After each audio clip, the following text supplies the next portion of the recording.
Hi everyone, welcome back. We are going to talk about the next scenario of Path to Carcosa, and it is one, to me, just like Essex County Express, that you will not ever forget. It's The Last King. Yeah, I'm excited. This one's always a lot of fun for me. It's a real tough one, and there's a lot going on, so let's dive right in. Here it is. Here's all of the locations and the encounter cards, and the setup here is something to just talk about because this one's going to change every time. You randomly put this set of bystanders with 3 clues, or sorry, 2 plus 1. What is it? One plus the number of investigators. Yeah, okay. So there may be a lot of clues here, and what you're supposed to do, so you go around to these different locations and you need to parlay and get all of the clues off of them. So Yeah. first off, it's random. They're going to go to different places, and you better hope that you have intellect or willpower to parlay with a few of these guys. Yep. They're going to different places, and the locations themselves will often do different things as well, depending on, or not depending on who's there, but they might change how this is going to go. Mm-hmm. So yeah, shall we talk about the locations? Yeah, I was just going to say, so the first act is the only act, and it's just get as many clues as you can, and let's maybe, yeah, reveal all the locations or look at them one by one. Here's the foyer. There's 2 clues here to begin with, so there are some clues here, and you can resign, which, as it states on here and as well as on the Act 1A, you put all of the clues when you resign and/or eliminated, aka defeated, on the act. So once you've gotten a clue, as long as you don't drop it yourself, you have earned that clue. Yay! Yay! All right, yeah. Then there are the places inside the party. So let's go through them. Over here is the dining room, I guess. Mm-hmm. This one's kind of weird and fun. Have you ever done this? No. Yeah, I don't know um, why. I mean, maybe you could if there's like the agenda deck is about to flip, but yeah. so all of these locations don't have clues for now, anyways. Yes. All right. The ballroom. After you perform a parlay action in the ballroom, gain 2 resources. That is very, very nice.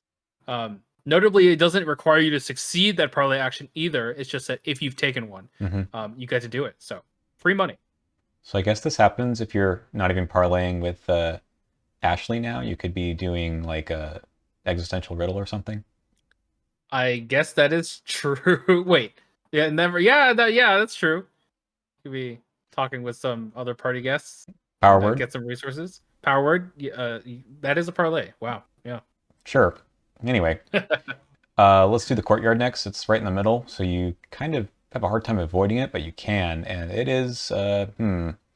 five After you enter shroud. it, you get a discard the top card if it's an enemy. You draw it. So to be fair, there are only 3 enemies in the encounter deck. Um, and it's either a roach or one of the 2 lunatic / newly possessed enemies. Mm-hmm. And I mean, they're not terrible, but if you go in there as your last action and then you draw an enemy, that can be pretty unfortunate. Um, I think it's perfectly designed though to be in the middle, and therefore it's like you really want to go through there as much as you can, Yeah, to be efficient with your move actions. it's really tough later on in the scenario, I think. You just I don't want to agree. take that chance. Yep. All right, living room. Living room, yeah, same as the ballroom. You'll get to draw a card after a parlay action. That is nice. Mm-hmm. And the gallery. Oh boy, the gallery. Yeah, you don't want to stay in here. Otherwise, if you fail that willpower test, you get to place one of your clues in the gallery. Which, to be fair, is not so bad. It's a 1-shot location, so it's okay. Yeah, it's okay. It's interesting that, so we'll talk about the bystanders now, but the living room and the ballroom that give you some cards or resources, there are, these guys want you to have, this Jordan Perry wants you to have resources in order to make the test. Yep, And then Ishimaru needs to have your Ishimaru cards. needs cards. So if you happen to be lucky to get them in uh, the opposite places, I think, or at least not get them on that location, then you can use the ability better. But like if this Yeah, is, uh, well, this is the one, right? How are you gonna get yeah, the like 6 cards? You getting the parlay action is a little tough. I guess you can get the six exactly. cards first, then you get to refill your hand if you have to commit a card. That's also true. Yeah, I've always found that having Ishimaru in the gallery is very good because, as you said, you can go to the living room, parlay with someone there, and then go to the gallery to get Ishimaru. Mm-hmm. And same thing with Jordan Perry if he's in the dining room. Um, yeah, So let's look at the rest of them. So this one is 6 cards or more in hand, test willpower Yep. 2, which is not a high number. Nope. And then this one is just parlay 3. Parlay 3. Parlay Let's. Parlay Yep. 2, if you have 10 or more resources. This one's tough. I don't really think holding on to 10 happens much, but Yeah, it's tough. I have had it happen before, but it can be tough. Constants, parlay 3 Constance. intellect. Yep. And then the last one is waste your time. I guess so. I like this one. I mean, it says you listen to actually perform, so you just sit there for a while. I think that's very flavorful. Yes. So, yeah, you're trying to get all the clues, and parlaying is really important. So bring some fine clothes with you to make some 0 tests. That's the way I would I would like to do this. A 0 willpower and a 0 intellect if you have 10 or more resources. That's pretty good. The other ones, even getting them down to 1 is pretty doable. But if you don't have strengths in either of those 2 stats, then this will be a little tough. Do you have anyone that you personally beeline towards? It really depends on the location. So like in this particular configuration, I would have loved to go to Sebastian or Constance, but they're kind of far away. That's true. So I think in this case, depending on who I was playing, I might go do the 6 cards one, just like draw a card, move, and parlay. Yeah. Or I mean, I don't really like Ashley, but anyway, that when you do remove clues from each of these, you flip them over and something happens, and the thing that they allow you to remember or get some information matters for each of the following 5 scenarios. So there actually is a reason to interview some of them over others. I'm not sure I want to talk about those in terms of spoilers at the moment, though.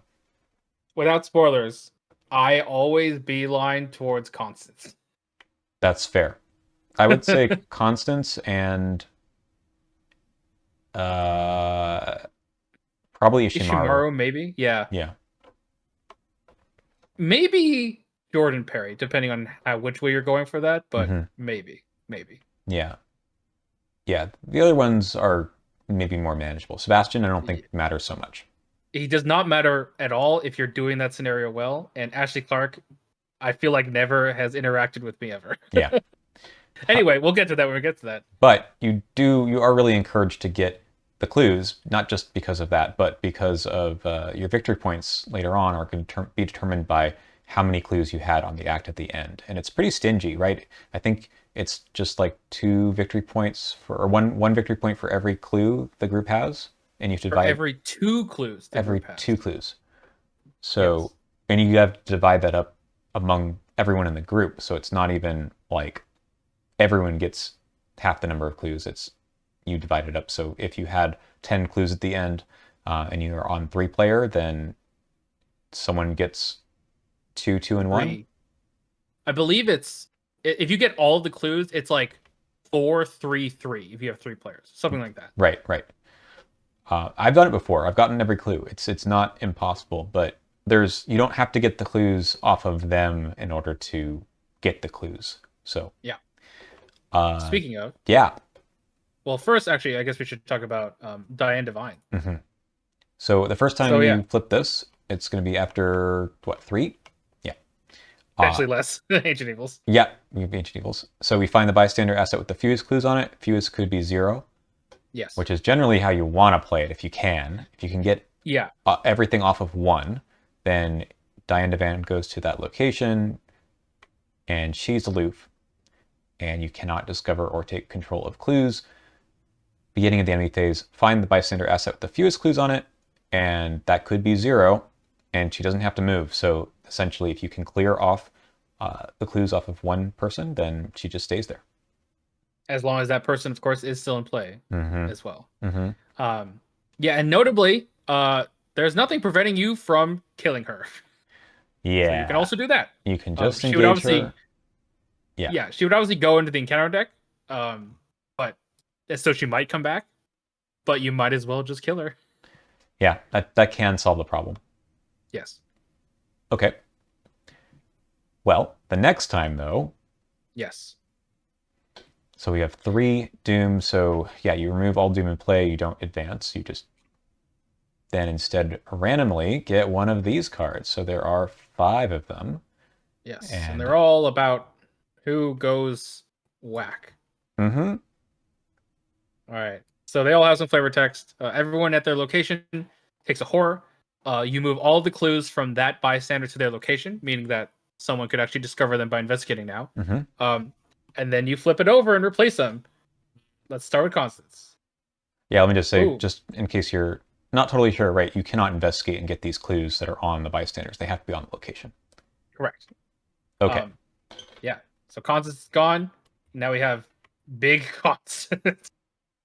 Holy shit. That's a lot of health. It's a lot of health. Yeah, don't evade her.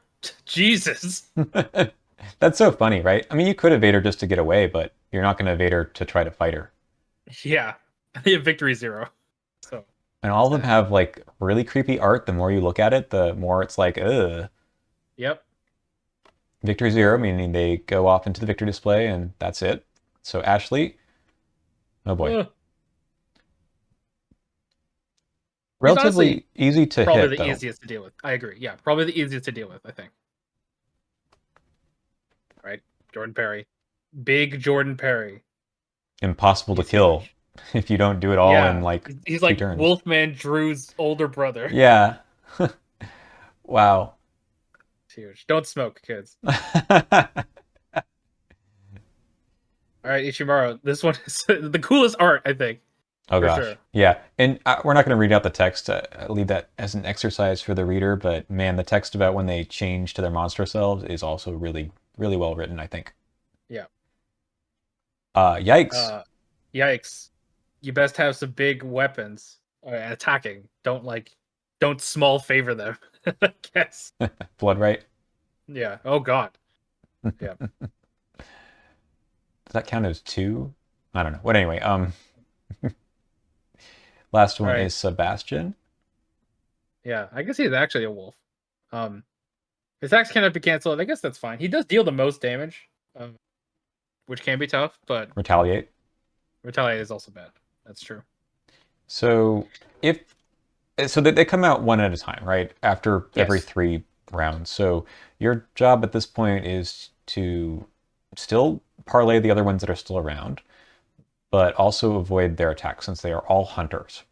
So Yes. they will flip, and then if you're like in the middle, you need to either run away or just go try to solve the problem. I find that's the biggest challenge of this one is that you have to decide what to do in this very small, cramped space. Yep. I agree. Who pops is very random and can affect your game plan immensely. Especially because if you're trying to parlay with them, you're going to lose whatever benefit that you would have gotten if you had finished the job.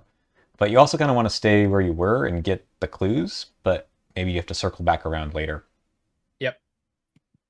Now, in 2-player, this is really tough because this does not scale with player count at all, right? You have Not just as really. many elite enemies running around the map as you would in 4-player.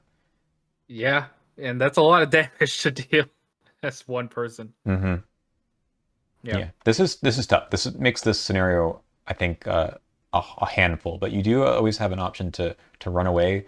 The foyer is always no more than 2 locations away, That's true. so you can always So you can, move, resign. yep. Yeah, I think that this is effectively the midnight masks of this campaign. You're trying to see how many people that you can interview with the time slash health and sanity that you have left, and you need to just make a decision on when you think it's okay to resign. Um, and it is also midnight masks in the way that whom you interview and slash who you defeat, as you said before, impacts future scenarios in a very cool way. Yeah, and it's really just it's a handful. Like I said, it's not just the enemies, although that's a big part. But you want to be doing the other things. You want to be dealing with the other things that pop up. We'll talk about in a second. Um, But man, just like the first one, a small map makes your decisions pretty impactful. Like evading really just puts off the problem for next turn, and you need a fighter. You need a main fighter in Carcosa. You need someone who can just take out a weapon and get rid of these guys without them being a threat. Yep. Okay, so that's it. There's no other acts that, flip. The agenda, I guess, could just makes you go to R3, I guess, if you somehow survive, but doom out. Yes. I think that's equivalent to you resigning. No, Although it's maybe not. it's not. It does something different. Oh, you're right. Oh, you do skip it. Okay, fair enough. hmm So the other difference that can be what based on what happened before is which tokens are in the bag. So you'll Yeah. always have two of these guys. Let's look at them. -2 for the cultist. If you fail, place one of your clues on your location. That's soft. It's honestly pretty soft. Yeah. You can always pick it up again. Not a big deal. Yep. Tablet though, I Yeah, hate the tablet. tablet's tough.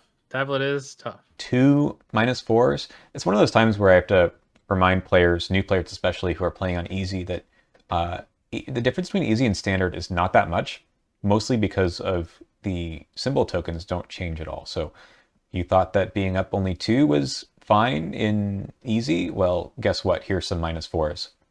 Yep. If you fail to take a horror, man, that can really add up too. Okay.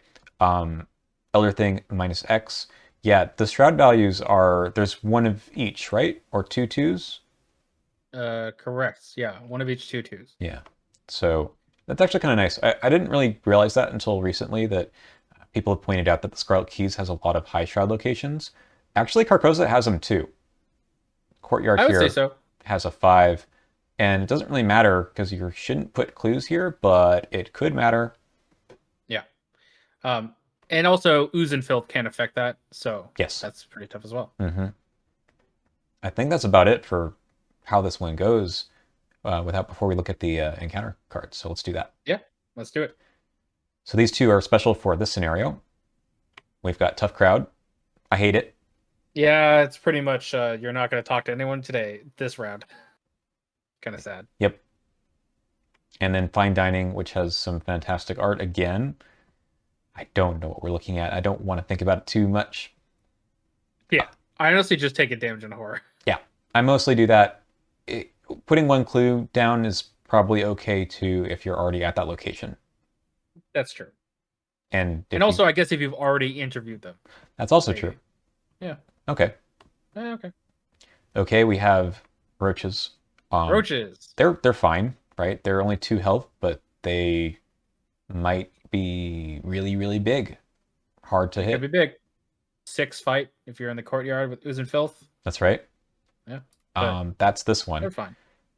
This one's okay too. Most of the time you're not dealing with the shroud of the locations, except for these other kinds of stuff, so that one's all right. Yep.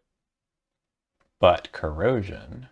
This, I always have to have a plan for corrosion. You always got to have a plan for it. Otherwise, you will get completely owned sometimes. So it has to be item assets, which is also kind of Yes. interesting. So if you're holding back, a big gun, or it's in play, bye. Bye. Yeah. What's your plan for Yeah. corrosion usually? Don't draw it. Or make sure to try and empty out your guns as quickly as you can, because then you can discard them and they're gonna be empty and it's totally fine. Maybe keep back some items in your hand because you might draw it and so you can discard from your hand and that's okay. But yeah, either that or try to not do this. Yeah. I don't know. So this is tough because like Crypt Chill, discarding something from play is a waste of the action, the resources, and probably it was important, like a gun. Yeah. Thankfully, they did clarify that a 0 cost item, not that that would happen that often, but doesn't have to be discarded if you have nothing else. Correct. Yeah. They ruled that it basically doesn't contribute to the total, so there's no reason to discard it, so you don't have to. Mm-hmm. I don't know if I can think of a 0 cost item outside of story assets that probably aren't in this campaign. Yeah, I guess. Yeah, I guess not. There is an event think version of one of these that shows up later, or also in the return too, so it's kind of relevant there. But yeah. Yep. Okay, we have the possessed enemy suite here. So the names you're seeing here have been changed. This one is the uh, puppet of Haster, I think. Correct. And Yes. then this one is the seer of the sign. And they are no longer lunatics, they are possessed. If you Yep. have the reprint anyway. Yep. They're surprisingly terrifying to me. I don't know what you think. Like, I think they're an okay enemy, but added with everything else, you have to make some tough choices. So Yep. this guy, you either take a horror or +3 fight. Like, yikes. Yeah. Having Puppet of Haster having 5 fight is pretty tough. It is only 2 health, which is fine again. But yeah, doing that. If you have the horror to spare, definitely do it, especially if you're the person who's gonna take it out. But there's so much damage and horror in this scenario that it's hard to justify it. I do like that a lot of enemies in this one, in this whole campaign, only have 2 health. I think that's really Yes. good. Yeah. This one has 4, but effectively has 3. Yes. Although I guess it could theoretically come into play not engaged with someone like Jenny's weakness, I guess. Yeah, that's true. And then how would you? Because Dynamite? yeah, exactly. That would not work. Well, Anyway, wouldn't help that much, no. But exactly. yeah, But then you could just move into the location, be like, bye. yeah. Um. What do you Anyway, feel? How do you feel about like this one when you're playing, Safina or Daisy or something? Do you have to have a plan for? yeah. So it's funny that I thought about this just now, but these are basically like the enemies in Innsmouth Conspiracy that Yeah, do something when they engage you. they are deep Um, ones. they are the secret deep ones. They were talking to us the whole time. Um, yeah, and so the whole engage mechanic, like the Tesla's engage mechanic, is always tough for me just because it feels like there's no counterplay. But I like the aesthetic of the enemy. So I like give it props for that. But like taking Tesla's damage when you're someone like with a low health investigator can be very very bad. It's kind of interesting that you can be Zoe and then engage this off of someone else, and now it's turned back into a 2 health enemy, right? Yeah, I agree. So it's not. I mean, there's an interesting way to like game that because of the Yeah. dealing damage to it, but If you're in 4 player, you can do it in engage train and just pass it around. make sure you bring your riot whistle. Yes.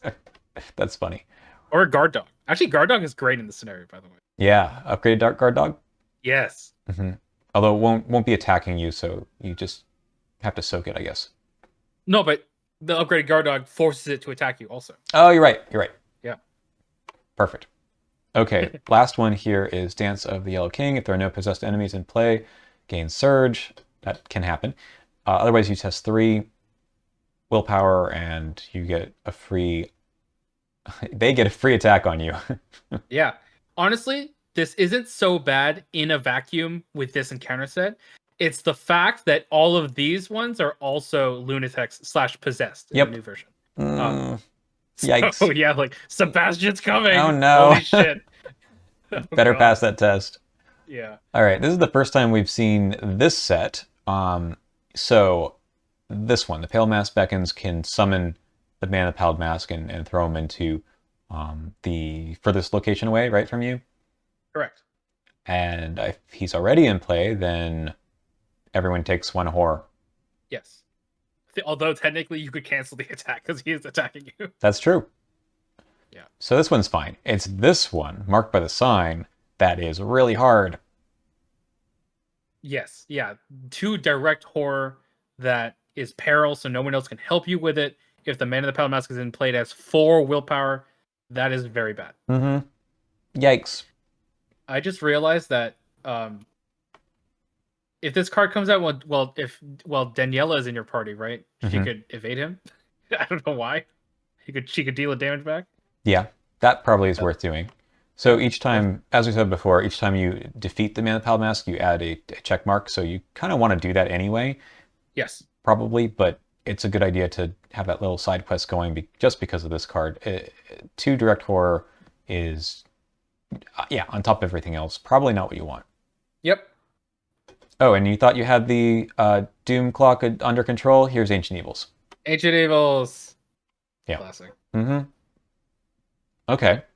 Well, I don't think there's anything else to say here. It's a very tight scenario. Like the encounter deck is not very big, and I think it reshuffles only on the first go round, right? Correct. Yeah, when Diane comes out. Yeah. Okay. And I guess there's one last thing, which is the choice you have at the end of the scenario. Right. If you resign. Yes, if you do resign, then you get to go on to the interlude. Let's take a look Yes. at that one, and that one's called... Oh, actually, also of note, Oh, sure. if you've defeated any of the lunatic enemies / possessed enemies, the big ones, the unique ones, they are written down as slain, which does matter. Okay, yeah, so we go to Reality's Shadow. I believe this is called Lunacy's Reward or something before. Yes. Anyway, you have 3 things you can choose to do. You can... So you've run away from the house that was going totally bonkers, and you can go back. So that's 1. You can just block the door and get out. That's 2. Or we have to kill them. To burn it down. Yeah. So there's consequences for all 3 of these that show up either in the next scenario or somewhere later down in the line. But immediately you get the choice of doubt, nothing, or conviction. Correct. Plus different chaos tokens. So. Yep. Without talking about what they do, which ones do you have you done all 3? I have done all 3. Obviously, the second one is the quote unquote most boring since it only affects the next scenario. It does give you a little bit of a bonus in the next scenario, which is nice, but it's not like it's honestly that scenario is fairly straightforward anyway, so I don't really like to choose it anyway. It can help you with avoiding choosing doubt or conviction if you're trying to do that. Of course. But yeah, I think it is clear that if you're going conviction, obviously you do the conviction route. But the cost of going the third route of killing everyone is 1 mental trauma in the 5th scenario. And that might be worth it not having those other people still be alive for sure. That's true. So if anyone who you didn't kill aren't recorded as VIP slain may come back later, and that's the cost of picking the doubt route here. But I don't know. I mean, the first time I played this, and probably I bet 90% of people who play it pick the we have to kill them. Just seems like the right thing to do. It's interesting. So in my blind playthrough, we went back. We intruded on a secret meeting. Oh, okay. Which was actually very thematic, because we ended up going doubt anyway. Did we go doubt? I think we went. I'm trying to remember the final scenario to remember what. My first time I played, we went doubt only because we were tied at the end and we were allowed to choose. Interesting. Anyway, so yeah, I think it's an interesting choice. I think that a lot of people would argue that going the conviction one is like the better play or whatever, but I honestly think that both choices are fine because you also get experience for the first choice at some point as well. Potentially. I think it depends on how you do in one of those scenarios, but yeah. Sure. Yeah. Anyway, yeah, let's go over and talk about a few other things to overall ratings. Okay, we are back. Replayability for this one is really interesting because it's kind of always turns out more or less the same. It's just where do those darn bystanders spawn?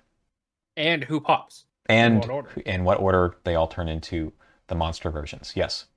Yeah.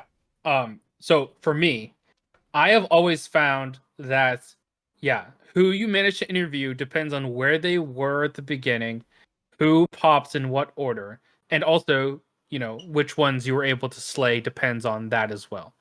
Which, for me, because who you interviewed and who was slain has ramifications across the entire campaign, indeed across the next 5 scenarios. I've always found that the replayability for this one is huge. Just because it lends itself to so many different outcomes on what happens in the next scenarios. So it's interesting because, do I account for that replayability in future scenarios in this scenario or in those scenarios? I'm not really sure which one to decide on right now. I think it's kind of like the Midnight Masks. Even without the rest of the ramifications, you do feel like, hey, I'm trying to do my best. You're not totally following a script as to how to do it. You have to react to how who pops right first, and that in itself is really good. But you're right that thinking about which, like the strategy of which ones you want to interview. I don't know. You asked me that earlier. Honestly, like it's mostly about getting anyone at the beginning Right. rather than targeting anyone in particular. That's the way I played this one. I'd rather just get like the clues and get the experience points because it is so there isn't much rather than worry about anyone in particular. Yeah, that's fair. Um, but yeah, as you said, there's a lot of variability in the scenario onto what's going on. Your game plan seems to always be in flux because of who is turning when. Mm-hmm. So I think I'm gonna give it a 4. It's not as replayable as something like Midnight Mass, just because Midnight Mass feels its goals feel much more open. Mm-hmm. But I do think it is very replayable. Yeah, I think that's fair. Is there more to enjoy in a second or third playthrough? I think it takes a hit for me on that one because it does like I think it's a fun scenario for sure, Yeah, but I do feel like it's not quite as like exciting. It's a little bit more on the stressful side on multiple playthroughs because there's just so many enemies and they're coming for you that that aspect of it is always true. At least the I way agree. I've played. So I'll just duck it down a little tiny bit for that. One last thing I will say on that is that what I always like doing on second or third playthroughs is enjoying the new text that you read depending on who you interview. Because yes, most likely everyone is going to turn into a monster, and so everyone's going to be able to read all of that stuff.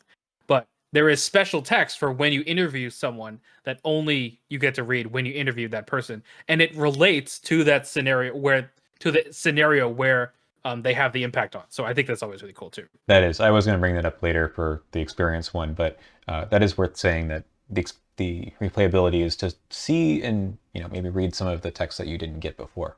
That's cool. Yep. All right, let's move on to the next one. Fairness. Does the challenge create interesting and meaningful decisions for the players? Can you mitigate the random elements? Well, obviously the randomness about who pops and where people go is not under your control.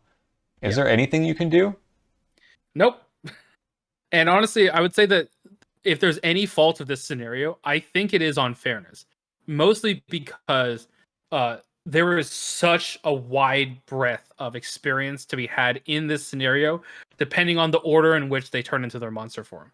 Because like I've had it where it's like, oh, we somehow got everyone because no one that we were about to interview turned into a monster. It was always someone that we had already interviewed, right? Yeah. And while that is unlikely, it can happen. Whereas, more often than not, you're like, oh, we're interviewing someone and they pop right now before we're done with them. Or like, we're about to go to Sebastian and he just pops and stuff like that. And it's hard to account for that, notably because of Ancient Evils. You don't know exactly how much time you have until the next one pops. I was about to ask you So that. So, does Ancient Evils belong in this scenario, especially with the fine dining, or no, the other one, the one that makes you take longer to yeah, parlay? tough crowd. Tough crowd. Yeah, I think that like I can see the argument for it. It's like Midnight Mass. It's the same where you don't want to have any amount of like perfect information on how many actions it's gonna take for you to complete everything because it is a scenario about how many can you get. I think that its purpose is clear. It sometimes feels like it comes out of nowhere, especially because the doom thresholds are so low. Hmm. Yeah, I would think I would feel okay with it if Tough Crowd weren't in there because I feel like that's kind of Ancient Evils too. I mean, not Yeah, in the sense that someone's going to turn into a monster, but rather that you decide that's not how I can effectively use my actions, right? yeah. Sometimes it's fine, like you can just say we'll go after the enemies this turn, but you got to make progress towards the parlays, and if you get Tough Crowd back to back, it feels bad. Yeah, or like you get tough crowd and you're like, okay, we can wait one return. Then you get an ancient evils and it pops to the person you're about to talk to, and you're like, well, god damn it. Yep, yep. That's the game sometimes. I do think the return to somewhat fixes this, and we'll talk about that in a bit. Hmm, yeah. Okay. So yeah, as for the score, I think I'll give it a 3. 3. Is that too generous? I don't know. What do you think? Yeah, 3 sounds okay. I Yeah. do feel like you're making interesting decisions. Maybe they're not always meaningful because you're at the mercy of what happens with the encounter deck and the random uh, possessed enemy that shows up. But Yeah. yeah, I mean that 3's okay. It's kind of average. I mean, again, the game likes to do this sort of stuff, and it feels a little bad here, but the impact of it is not that big of a deal. Like you can still get every clue if they all pop. Yep. That's kind of where I feel like it's okay. Okay. How do you feel about the parlays all being kind of intellect and willpower based? Like thematically, this makes sense, but Yeah. I think that I mean, I appreciate the ones that are lower difficulty. Like I do feel like anyone should be able to pass a difficulty 2 test. Um just because of how just like the math works, at least on standard. Like, mhm. you should be able to get at least 2 up on a test if you can. Um Obviously I do think that it is a little bit imbalanced because they are like the mental stats, and so if you're like, I guess, what are you doing as Silas? I guess you're dealing with the enemies then. Yeah, Um but I also think that I think a little bit less on the balance is that it always feels like you need way more damage than you think in this scenario if you're going to deal with the enemies, right? Like if you're an investigator that doesn't have a reliable way to deal 2 damage in an action, this scenario can feel completely awful. You like spawn one person and you're like, there is no way that I'm getting through this. Um, and yeah, so I mean, I think it's also a little bit unbalanced in that sense. And also, I think again, it's kind of weird the way that the scenario is set up, that the clues are not on the locations. And so if you're like, you know, someone who cloovers a lot with clues, you have to completely change your game plan basically to do the parlays instead of getting the clues naturally. Um, yeah. Like Ursula kind of is sad, right? yes, Ursula is very sad.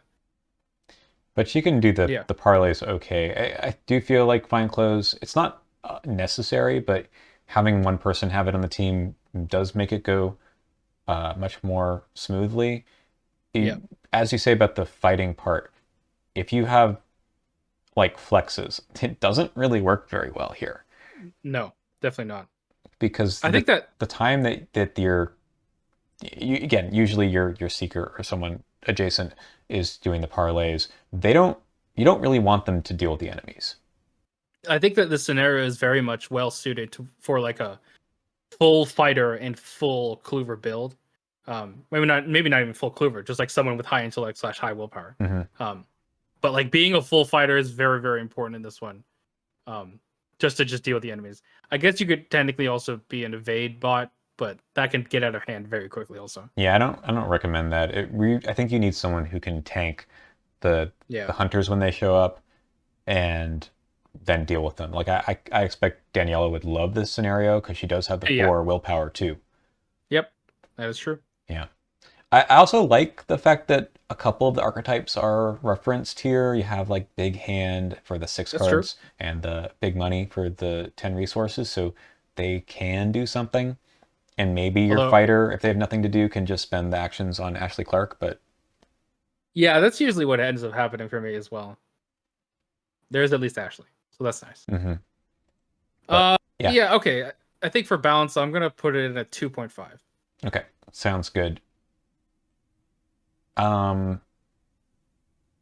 Yeah, I think they could have made this map a tiny bit bigger, and that would have allowed for a few more other kinds of archetypes. Because running away from I know they don't want you to. They want you to actually deal with this threat, but um, with a slightly bigger map, you could try to game it so they don't go towards the investigators immediately. But it's really hard to make that happen, especially with Dance of the Yellow King around.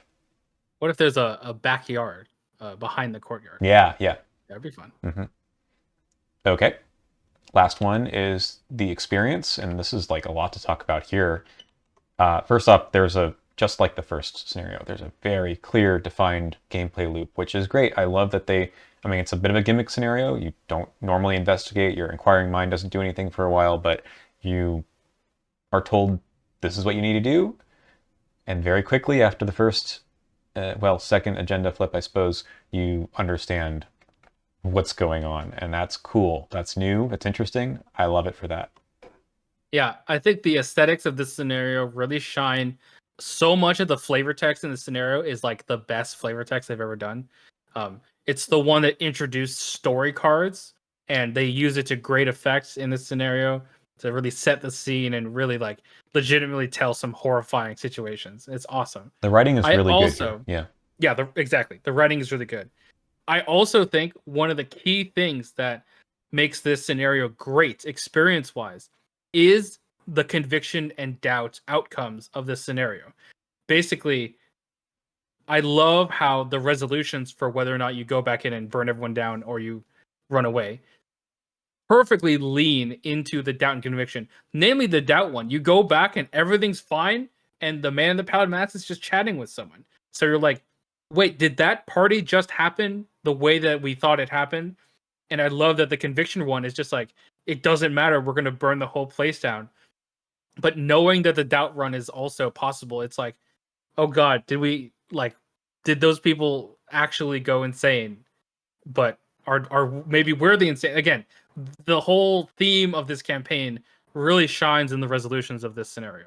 I think the question that we have on the screen here, does it establish the fiction is trying to evoke, is almost written for this campaign / this scenario. Yes, absolutely. Which is why I'm giving it a 5. I'll go with you as well. Also 5. Yeah. Yeah, I mean, it's not my favorite scenario of the campaign, but it's memorable, right? Yep. It's hard to forget what this one is like, because it's not just that it's different in a way that is fun and interesting. Yep. And maybe surprising and leans into the horror theme in a good way. So yeah, good job on this one. I think it holds up for sure. All right, we'll now talk about the Return to, which changes a number of things. So if you've played it before, please stick around. If not, you might want to end things here and wait for our next review, which will be the Echoes of the Past. We're back. It's the Return to set, so let's go over kind of the major changes. There's one very major change, and it's Diane Divine. So when She's not an enemy. when she spawns, yeah, she's just this asset. It says basically the same thing at the beginning, but then the forced effect is kind of fixing the cheese I mentioned before. So it has to be among bystander assets with at least one clue, so she can't just be parked talking to someone with no clues. Yeah. So theoretically, can get locked out from getting the last person if she just stays there, I believe. Right? Yes. Well, I mean, Yeah. until something else happens. That is also true. Yes. So there's that. We also have a copy of Shocking Display, which that gets shuffled in after the first encounter deck. Yeah, after the first agenda goes, and this just is once basically 3 ancient evils. I don't know, something like that. Well, I guess it's to speed up the clock since there are more sickening realities now. Yeah, this actually makes sense because of the replacement for ancient evils too. Yes, that is true. Anyway, then there are indeed these extra ancient evils, or sorry, extra sickening realities. So we have one where the asset version of Diane Divine we just saw turns into an enemy. Yeah, what's going on with the art there? Jesus. That's awesome. +3 per investigator health. Yikes. We thought we needed more health to deal damage to. It's not going to end here. And then the victory point for your trouble, that's good. I don't know if I've ever killed her. I'm usually worried about the other ones first. Yeah, probably. Well, victory's nice. It is.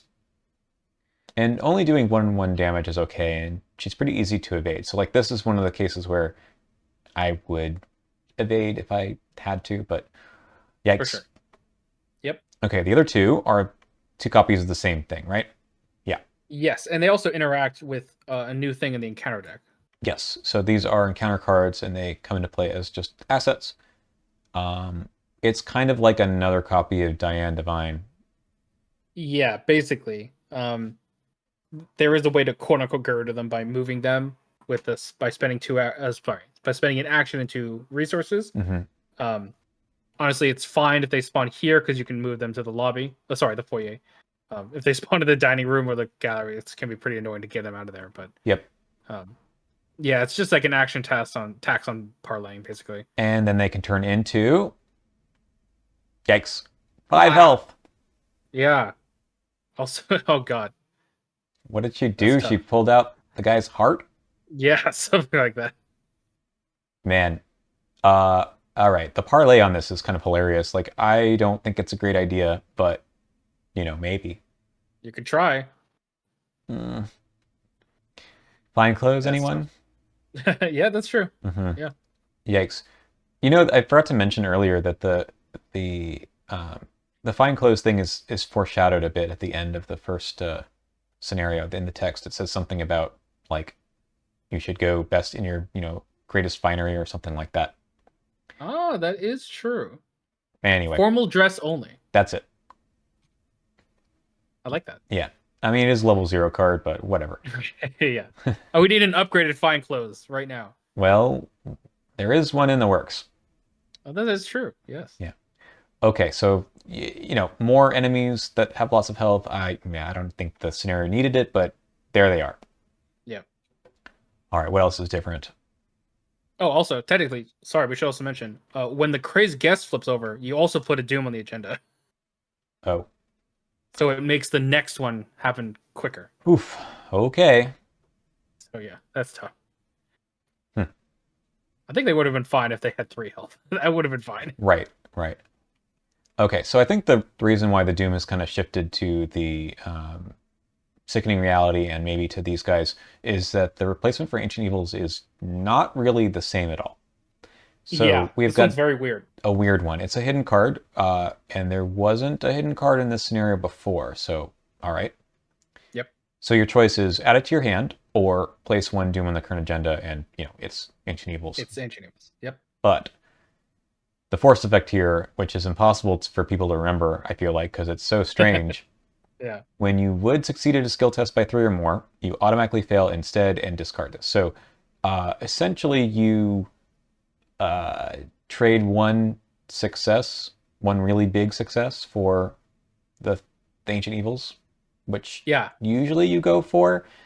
But the more I play this one, the more it actually does the weird thing of like annoying me when it's in my hand, because automatic success usually is going to be succeeding by 3 or more. So Yep. your toe to toe, sorry. Your Shadow Light, sorry, you automatically fail.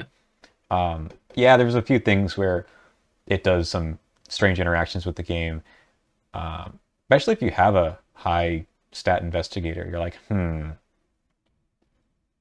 But Yeah. overall, with a bigger group, like you don't really want to just add Doom on the current agenda either. Yeah, I agree. I think that it's in it. I've rarely played I haven't played the Return to Carcosa a lot, so I don't really know how to deal with this card most of the time. Most of the time it just like happens, or you could try to game it as well if you're like take a a dunk, investigate on a low shroud, try to get rid of it. Mm-hmm. But it's also hard to deal with that. So like if you're a fighter and you're like have an urgent moment, then this can kind of be bad. But Yes, this is the hardest for fighters. Absolutely. yeah, Yeah. pretty tough. The good part about it, I think, is that if you draw it towards the end of the game and you're not going to take any more tests, does nothing. That's true. So if you're just trying to get out and not doom out or flip some another one of the bystanders, you're just trying to make your way to resign this turn, then it's totally fine. You just add to your hand and you say okay. And if you know that you need to play the automatic success card, then it's Ancient Evils, and that's just the way it goes. Yep. Okay. The other replacement is this one. So instead of instead of roaches, we get maggots. Yep. 2 I always health. feel like they're not so bad, but also kind of bad. Yeah. So they interact with the whole shroud thing again. Yeah. They're like an obscuring fog Yeah, they're kind of like an obscuring fog. that you can kill. I like that. Yeah, that's not so bad. I think they're interesting, but they show up and you kill them, so that's just the way it goes. And it's also nice that their fight isn't unboundedly high. No, no. But it is going to deal with makes Fragile Thoughts and the other one kind of interesting. That's So, true. Yep. okay, this one is discard events. Yeah, I think I hinted at this before. Erosion for your mind. It's kind of tough. The return to in general, as we talked about for the first scenario, really has some event hate. Yep. And there are way I feel like there are way more one cost events than one cost assets that you can bring. Yes. I feel. Yeah. But they can add up. If you're sitting at a 4 or 5 shroud location, then you're getting rid of a lot of cards. Yeah. That being said, because it targets assets instead of because it targets events instead of assets, you never have the tax of wasting an action to play the asset. But a lot of the time, events are high impact. Yes. And it's not it's not spell events, it's not tactic events, it's all events, not just items, right? It will impact a lot. Yeah, what is an event that you can play?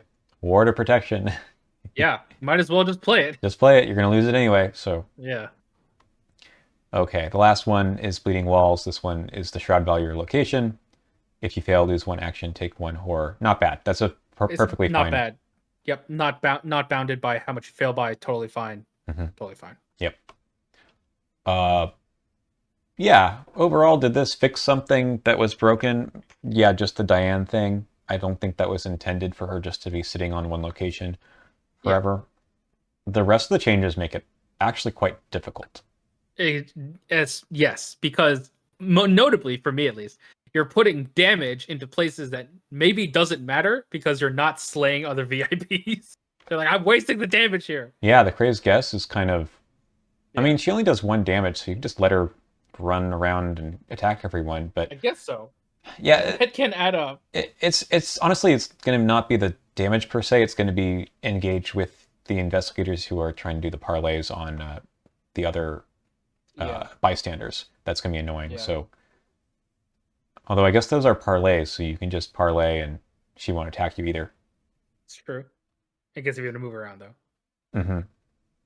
Just play the Prophesiah. Yeah, there's that too. That card is pretty great here because you can make the Foyer the Locust and it's perfect. Yeah. So Fine Clothes obviously is the way to deal with this scenario. I think there are some other things. I guess being Alessandra, giving you an extra action to parlay every round is really good. Yeah. But other than that, I don't know. Like, it's a fun one to play, but the impact is, I would still say kind of low. Like, interviewing the VIPs is a nice little bonus, but because this one is so hard with the return 2 changes, like, noping out at some point is not that big of a deal. Yeah, I agree. Better than getting, like, physical trauma. Yeah. Okay, any other last thoughts or words? I think that's everything. Sounds good. All right, join us next time for Echoes of the Past.